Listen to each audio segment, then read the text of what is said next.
Pelajaran Seni Budaya dan Keterampilan. Pada pertemuan keempat, kita akan membahas materi ornamentasi melodis dan ritmis dalam vokal solo atau tunggal. Tujuan pembelajaran yang pertama, menjelaskan konsep ornamentasi melodis dan ritmis lagu dalam bentuk vokal atau tunggal. Yang kedua, menguasai teknik pengembangan ornamentasi melodis dan ritmis lagu dalam bentuk vokal atau tunggal. Bagian pertama, teknik pengembangan ornamentasi melodis dan ritmis lagu dalam bentuk vokal solo atau tunggal. Yang pertama, konsep ornamentasi dalam seni musik.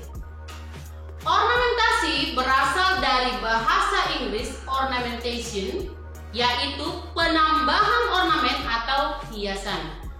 Dalam musik, ornamentasi berupa penambahan nada-nada tertentu dengan tujuan memberikan hiasan pada melodi dan harmoni utama sebuah lagu. Ornamentasi yang direncanakan biasanya sudah disiapkan oleh komposer. Sejumlah ornamen standar ditunjukkan dengan simbol standar dalam notasi musik. Ornamentasi lainnya ada yang ditambahkan ke partitur dalam catatan kecil atau ditulis secara normal. Seringkali komposer menggunakan istilah ornamennya sendiri. Yang pertama, ornamentasi melodis. Beberapa jenis ornamentasi melodis yaitu satu, trill, yaitu pergantian yang cepat antara not dasar dan satu not di atasnya. Karena cepatnya, trill terdengar seperti getaran suara.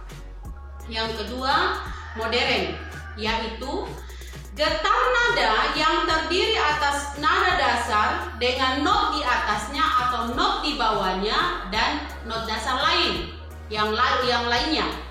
Kecepatan memainkan modern sama seperti trill. Yang ketiga, turn atau gruppetto. Turn juga disebut gruppetto. Turn terdiri atas not dasar, not di atasnya, dan not di bawahnya. Ketiga not tersebut masih dalam rangkaian tangga nada. Yang keempat, appoggiatura.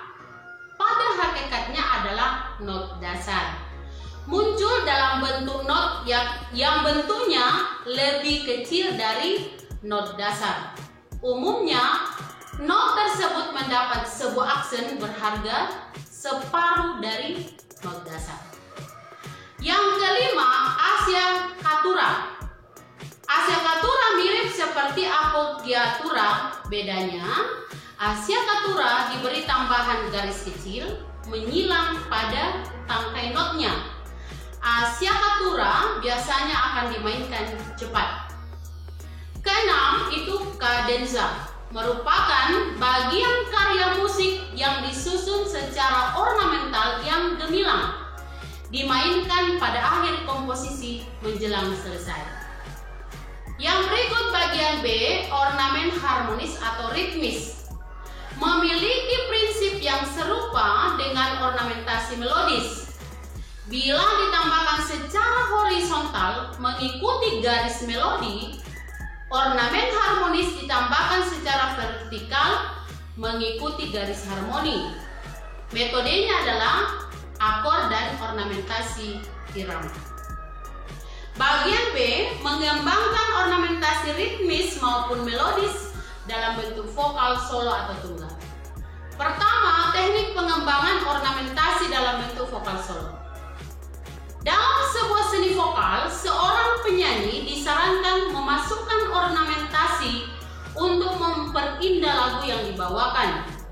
Dalam seni vokal, lazim dikenal ornamen yang disiapkan secara terencana dan ada pula yang ditampilkan secara spontan.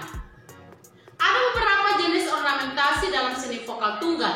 Yang pertama, distorsi, yaitu memberikan ornamentasi vokal dengan memanfaatkan vokal yang dibuat dengan kesan kasar seperti penyanyi rock. Contoh, Kakak Sleng, Armada Maulana Gigi, Ahmad Dhani, Dewa 19, dan Agnes Monica. Kedua, soft distortion, yaitu vokal yang lembut dan serak. Penyanyi yang biasa menggunakan teknik ini adalah Krisdayanti, Stevie Wonder, dan Celine Dion. Yang ketiga, vibrato dilakukan dengan mengatur gelombang vokal lembut yang mendalam. Untuk bagian not yang panjang, biasanya penyanyi memanfaatkan vibrato. Hampir semua penyanyi pop melakukan teknik vibrato ini untuk memberikan ornamentasi dalam membawakan lagu.